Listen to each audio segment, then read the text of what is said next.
ओए, 2 टके की बदतमीज औरत।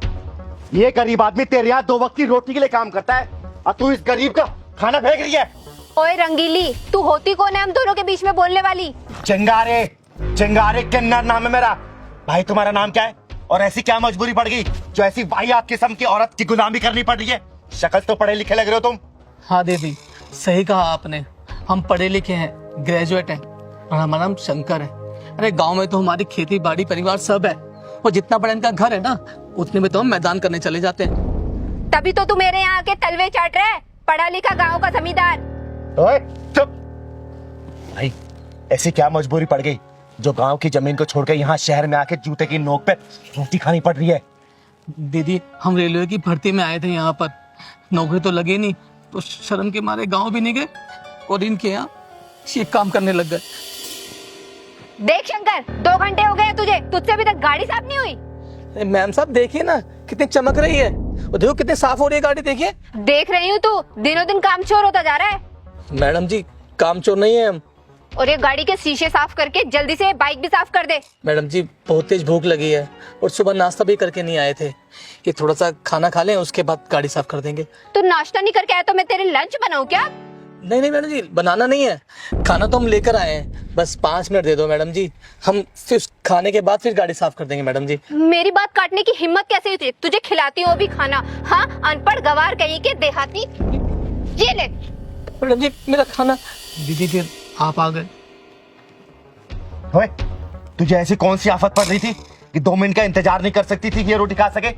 तेरी रोटी अगर कोई ऐसे उठा के फेंक देता तुझे कैसा लगता? और तू क्या बोल रहा था तू कि तुझे शर्म आती है गांव जाने में? गांव जाने में शर्म आ रही है, लेकिन यहाँ बेशर्मों की तरह इसी गालियां खा के यहाँ पे काम कर रहा है। चुल्लू भर पानी में डूब मर तू। गांव का अपने शहर का नाम तू खराब कर रहा है, मिट्टी मिला रहा तू उसे।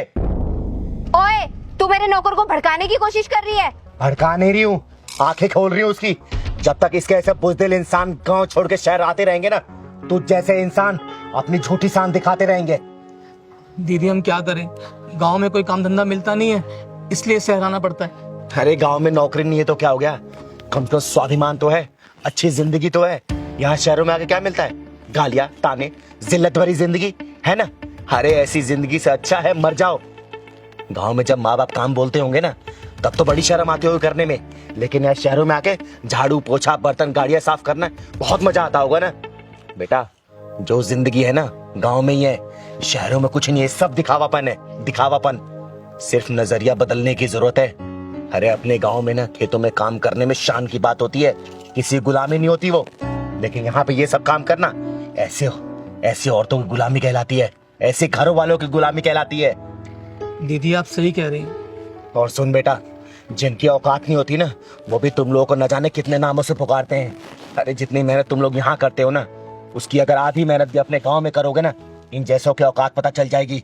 अरे अपने बाप दादा की सहेजी जमीन पे अपनी मेहनत पे फसल उगाओ, तभी जाके इन लोगों की आंखें खुलेगी, वरना ऐसी तुम लोग हाथों से रोटियां छीन के फेंकी जाती रहेगी। बाकी सोच लो तुम्हें क्या करना है, ठीक है? दीदी आप सही बोल रहे हो, आपने मेरी आंखें खोल दी दीदी। मैं अगले महीने ही गाँव चला जाऊंगा और मुझे आपके यहाँ कोई काम नहीं करना अब। अरे भैया, माफ कर दो मुझे, मुझसे गलती हो गई बहुत बड़ी। मैं डे 1 से ही तुम्हारी इतनी बेइज्जती कर रही थी, मुझे ऐसा नहीं करना चाहिए था। मैं आपका हिसाब किताब कर दूंगी, कोई बात नहीं, पर प्लीज मुझे माफ कर दो। मैं आज के बाद कभी किसी के साथ ऐसा नहीं करूंगी।